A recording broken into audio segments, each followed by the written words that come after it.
Muy buenos días a todos. Lo primero, daros la bienvenida y las gracias. Yo creo que todos los que podáis estar en las sesiones, tanto de mañana como de tarde, estaréis de acuerdo conmigo que, al menos yo lo veo así, que esto es un lujo asiático por varios motivos. Primero, por poder estar un día juntos, pensando, reflexionando, conversando.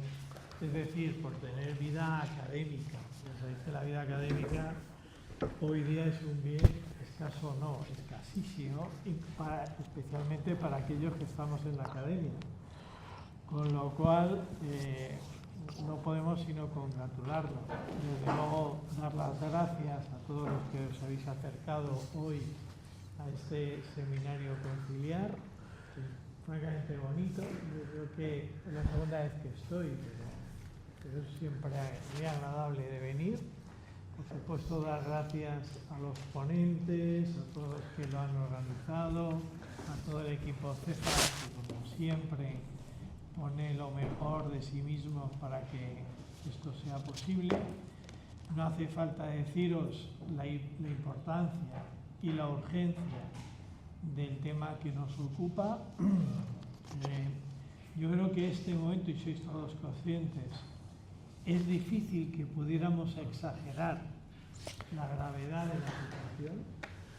Estamos en una coyuntura histórica realmente delicada y también por eso mismo apasionante, pero que en el vértigo y la velocidad con que van sucediéndose las cosas, los cambios, los aconteceres, qué importante es también que, como decía al principio, nos tomemos una pausa y decir, bueno, ¿qué está pasando? O sea, ¿qué es lo que estamos viviendo?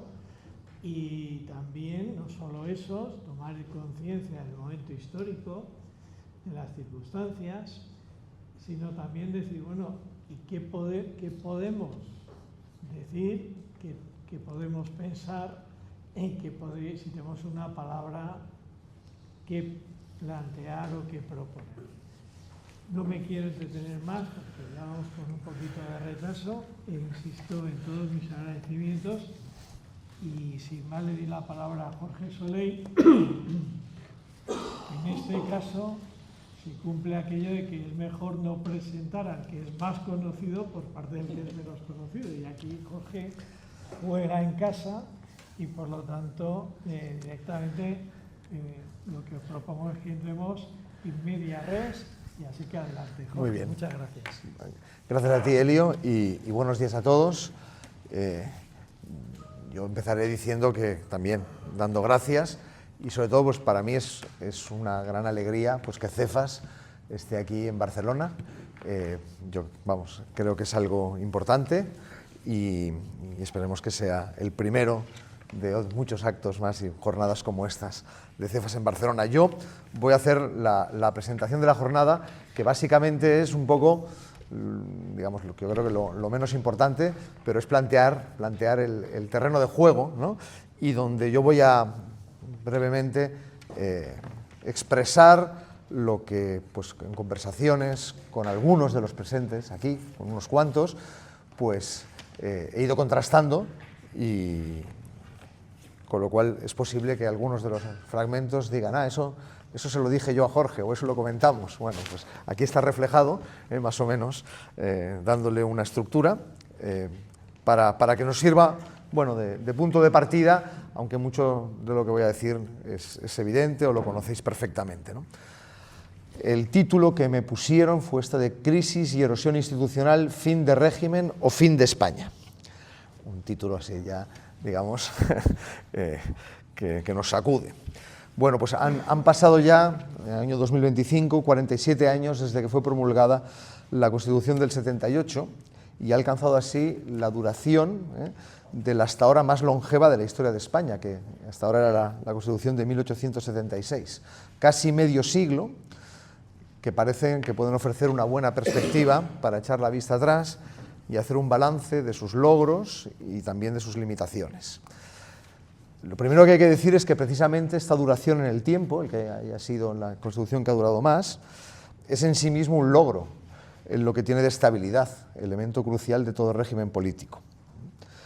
Pero al mismo tiempo también es verdad que los signos de desgaste son evidentes y cada vez afloran a la superficie con mayor intensidad. No es necesario ser ningún constitucionalista, yo no lo soy, para advertirlos. Ya es algo que lo puede ver cualquier ciudadano mínimamente informado, ¿no? El peso de los partidos en la vida política y social de España, por ejemplo, una opción que se explicó en su momento por la necesidad de potenciarlos después de décadas de inexistencia, ha degenerado en una partitocracia en la que los partidos absorben cada vez más poder y negocian, diría, me atrevo a decir, impúdicamente en base a sus propios intereses, dejando de lado toda consideración de bien común. El otro gran cauce de participación social, los sindicatos, ha degenerado en una caricatura que produce sonrojo. La separación de poderes ha ido erosionándose paulatinamente, ¿no? Esto sois muy conscientes los constitucionalistas. La distinción entre el Ejecutivo y el Legislativo se ha ido difuminando.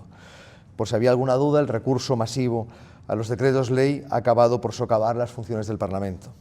En cuanto al Poder Judicial, lejos parece haber quedado aquello de que, decía la Constitución, la justicia se administra en nombre del rey por jueces y magistrados independientes, inamovibles, responsables y sometidos únicamente al imperio de la ley. La realidad es que los nombramientos en el Tribunal Constitucional o en el Consejo General del Poder Judicial, resultado de las negociaciones entre partidos para consensuar quiénes serán sus peones en esos órganos, son fuente recurrente de bochorno. Por otro lado, si la Constitución y su célebre artículo 2, artículo 2, que introducía el neologismo nacionalidades, prometían, con el Estado de las Autonomías, una articulación de España que encauzara las fuerzas centrífugas y asegurara su cohesión, lo cierto es que su fracaso en este campo ha sido rotundo. Lejos de articular mejor la nación, hemos asistido a la aparición de microestados autonómicos empeñados en reducir, cuando no eliminar, los vínculos con el resto de España e incluso promover abiertamente la secesión. Se puede debatir si este modelo, el modelo autonómico, es un factor relevante en el actual déficit público que nos ahoga o si el problema deriva de una manera de entender el Estado y de la pretensión de los políticos de controlar la sociedad vía subvenciones. Pero el problema va mucho más allá del coste económico del Estado de las Autonomías. El adoctrinamiento en el odio y desprecio hacia nuestra historia común, fomentado por los gobiernos autonómicos con competencias en materia educativa, es un claro elemento disolvente de esa nación española, patria común e indivisible de todos los españoles, de la que hablaba el artículo 2 de la Constitución. La cesión de competencias, siempre mayor, y especialmente la educativa, ha tenido un claro efecto de erosión de la cohesión y de la identidad común, fundamento sobre el que se basa cualquier comunidad política. Lo que llaman, es también un neologismo que oímos muy a menudo, estructuras de Estado en las comunidades autónomas, aquí en Cataluña se insiste mucho en ir construyendo estructuras de Estado, no han dejado de crecer, duplicando gasto, invadiendo competencias y generando un corrupto clientelismo de la peor clase. Por otro lado, como se observa nítidamente aquí también en Cataluña, desde la corrupción de la familia Pujol hasta la impunidad con que se incumple, por ejemplo, la ley de banderas, llegando al paroxismo en el caso de la ley de amnistía, en España la ley hace tiempo que no se aplica a todos por igual. A estas alturas creo que los síntomas de disfuncionalidad del régimen nacido de la Constitución de 1978 son abrumadores. Ante esta situación, el debate es inaplazable, o al menos eso creemos. ¿Dónde radica la responsabilidad de que hayamos llegado hasta esta situación? ¿Estamos ante un problema de personas o de estructuras? Resulta evidente que ningún régimen puede funcionar adecuadamente si quienes lo dirigen están desprovistos de virtud. Esto es algo que, digamos, los conservadores también siempre han insistido. Pero también es indiscutible que este es uno de los males más notorios de nuestra patria a día de hoy, y que esa degradación continua en el tiempo de nuestros gobernantes hace que parezca lícito preguntarse si las estructuras que hemos ido levantando al amparo de la Constitución de 1978 no favorecen este tipo de gobernantes y de gobiernos que padecemos. En cualquier caso, debemos constatar que desde ámbitos de la izquierda y de los nacionalismos, las críticas a la Constitución del 78 empezaron pronto y van en sentido inverso a lo que yo he señalado, a lo que yo he expuesto. La Constitución es, por parte de la izquierda y en los nacionalismos, es denunciada como una barrera que impediría evolucionar al Estado español en la línea que ellos propugnan, frenando el establecimiento de una confederación de Estados, que no es otra cosa que lo que se esconde tras lo que llaman modelo federal, o imponiendo restricciones al establecimiento de instancias jurídicas de ámbito autonómico. En particular, el hecho de que, como decía la Constitución, la forma política del Estado español es la monarquía parlamentaria, es considerada, no sin cierta razón, a la vista de cómo se sucedieron los acontecimientos en Cataluña durante el intento de secesión de 2017, esta forma política es vista como un freno a las aspiraciones de la izquierda y de estos nacionalistas. En definitiva, no es de extrañar que las voces que reclaman desde distintas posiciones una reforma de la Constitución de 1978 hayan ido apareciendo con más fuerza entrado ya el siglo XXI y de manera especial durante los últimos años. Las declaraciones en este sentido son numerosas y seguro que los presentes aquí conocen muchas. Voy a poner a modo de ejemplo, revisando el anuario del Círculo de Economía del año 2013, titulado La reforma de la democracia española, las dimensiones políticas de la crisis, donde allí Josep Ramoneda escribía: 35 años después, el régimen español nacido de la transición está gripado, de modo que responde cada vez con mayores dificultades a las necesidades de una sociedad que ha cambiado profundamente. Podría citar muchos más, pero no lo voy a hacer.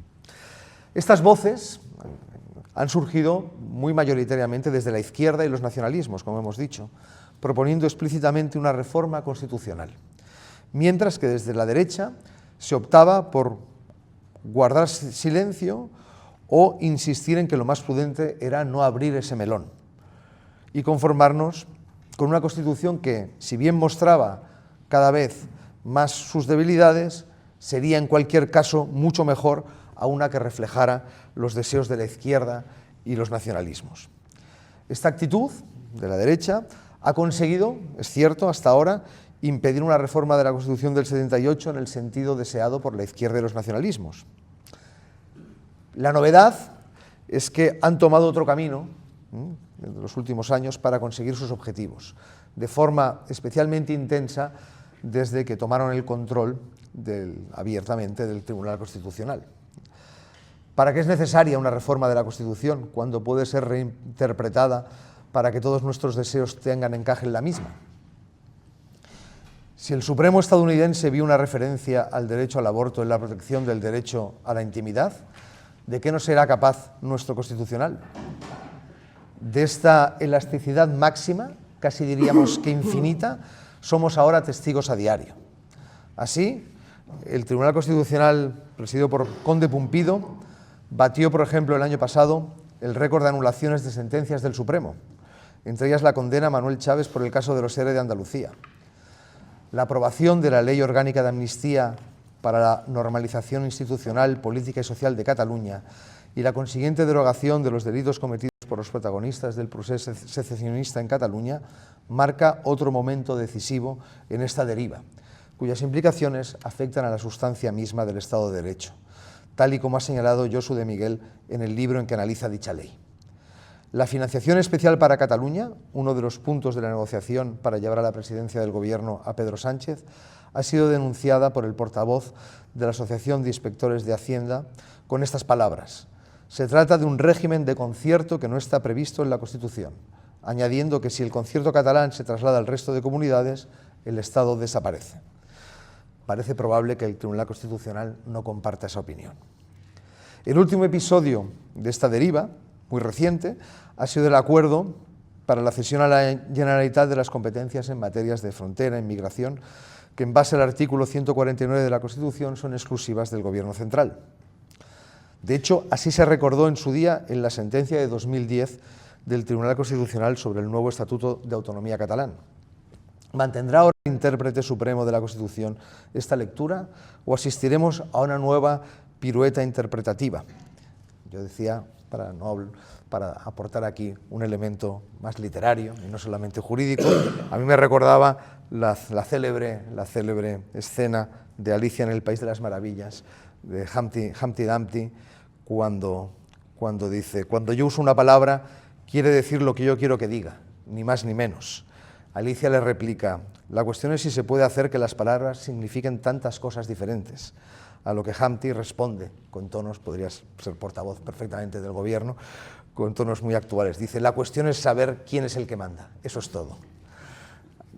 Yo creo, auguro, me atrevo a profetizar que no tardaremos mucho en constatar un resultado final similar al de Humpty Dumpty en esta penúltima, siempre la penúltima concesión al separatismo. Esta aceleración de la reinterpretación de la Constitución, que la vacía de contenido y hace que en ella quepa todo aquello que quien detenta el poder desee, sin necesidad de ningún proceso de reforma, tiene que ver con algunos acontecimientos que han sacudido a España a lo largo de la última década, que explican que hemos llegado a esta situación, ¿no? El intento secesionista, impulsado por el nacionalismo catalanista, y las decisiones del Gobierno de España para superar ese desafío han dejado en evidencia muchas de las debilidades que señalábamos anteriormente. La necesidad de Pedro Sánchez y el PSOE de pactar con los grupos nacionalistas para permanecer en el Gobierno ha intensificado este proceso. También es cierto que, por el contrario, por ejemplo, la crisis provocada por la DANA en Valencia ha hecho visible para toda la ciudadanía ciertos elementos disfuncionales que alberga el sistema construido al amparo de la Constitución del 78. Juan José López Burniol, en un muy reciente artículo, escribía, a propósito de la delegación a la Generalitat de Cataluña de las competencias del Estado en materia de inmigración y fronteras, que más allá del efecto contagio a otras autonomías, dice Burniol, la gangrena secesionista corroerá todo el Estado hasta la muerte de España como entidad histórica, como proyecto político y como ámbito de solidaridad primaria e inmediata, en el que todos los españoles sean iguales.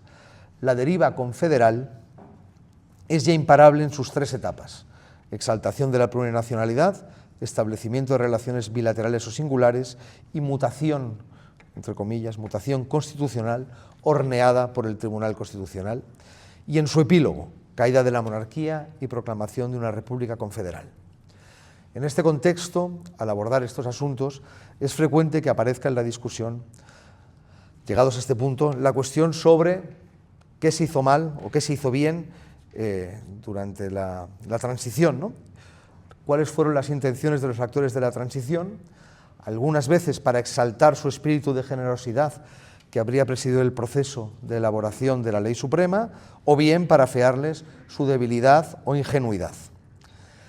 Es este, creo yo, un debate que, a pesar de su innegable interés, resulta en cierto modo irrelevante, porque no se trata aquí de juzgar las intenciones de quienes participaron en la elaboración de la Constitución del 78, en un contexto y una situación muy concretas, sino de analizar fríamente sus logros, limitaciones y fallos, así como si existe un camino para superar hoy la crisis institucional en la que se haya sumido a España.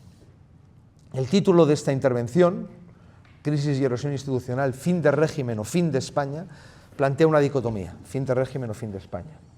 El solo hecho de que se pueda plantear revela la gravedad de la situación que vivimos.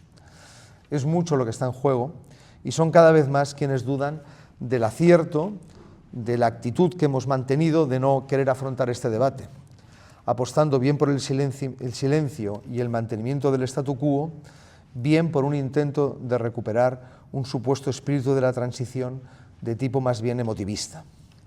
En este sentido, parece relevante lo que escribía Óscar Monsalvo en Voz Populi el pasado mes de noviembre del 2024. Escribía: Sánchez, al contrario que Feijóo, tiene una idea de España. Y en la España de Sánchez y del PSOE el que no cabe es Feijóo. Ni el PP, ni Vox, ni Ciudadanos, ni UPyD, ni los católicos, ni los ciudadanos que no creen en la necesidad de que el gobierno socialista deba tener un poder ilimitado, ni los periodistas que no están al servicio del progreso, ni los españoles que se niegan a que España sea troceada por el PSOE y sus socios. Quizás haya llegado el momento de explicitar y plantear abiertamente qué queremos, qué Constitución necesita España ahora. Ciertamente, tanto la situación en que vivimos como la cuestión que debatimos dan cierto vértigo, porque estamos tocando algo muy nuclear, muy delicado. Pero creo que nos podemos hacer la pregunta, creo que es legítima la pregunta, sobre si estamos condenados a resignarnos mientras nos consolamos recordando el pasado, impotentes, mientras contemplamos cómo la Constitución de 1978 es retorcida sin fin y nuestra patria es desguazada. López Burniol, en el reciente artículo antes citado, se plantea si existe una esperanza de rectificación y de recuperación, y confiesa que yo lo veo extraordinariamente difícil. La razón de su pesimismo es de peso. Dice: reconducir la situación actual exigiría un coraje, un esfuerzo y una generosidad que solo se dan cuando existe un fuerte sentido de pertenencia a una comunidad.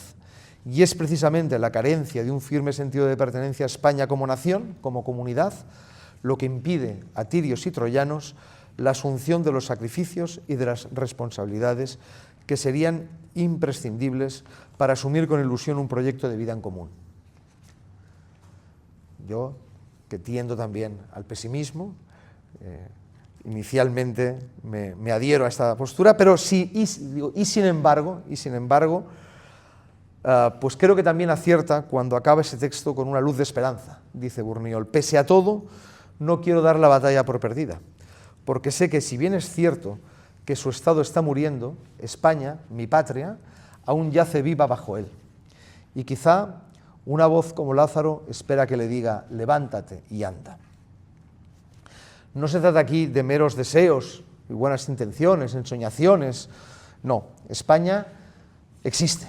Los catalanes lo experimentamos durante la crisis vivida durante la pasada década, y lo seguimos viendo, cuando el Estado hacía todo lo posible para acabar con ella, porque no fueron solamente los embates lanzados desde la Generalitat, sino también la pulsión suicida del Estado central.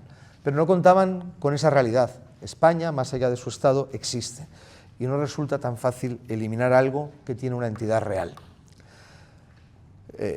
Para acabar, no me resisto a traer aquí, en este contexto, a alguien que no es precisamente muy citado hoy en día, pero que en esta ocasión me parece que sus palabras son muy acertadas y nos pueden ayudar. Me refiero a Charles Maurras, cuando escribe, y cito, dice: hay una constante en la historia, la maravillosa inconstancia de las tendencias más pronunciadas y de las series mejor definidas. Historiadores y críticos saben que hay una fórmula vedada a quienes se preguntan por el futuro. La fórmula del cada vez más y más nunca es cierta. Las cosas solo se desarrollan hasta cierto punto. Y en ese punto, a veces se trata de un bandazo brusco, a veces de un lento declive, a veces de una desviación que puede ser insensible o muy pronunciada. A partir de ese momento, la previsión ya no es una cuestión de cálculo. No se trata de continuar una curva. Si lo hiciéramos, creo que no podríamos ser muy optimistas, sino de emprender el más delicado trabajo de evaluación y conjetura. A esa tarea, a ese trabajo de evaluación y conjetura realista, es a la que estamos convocados hoy. Muchas gracias.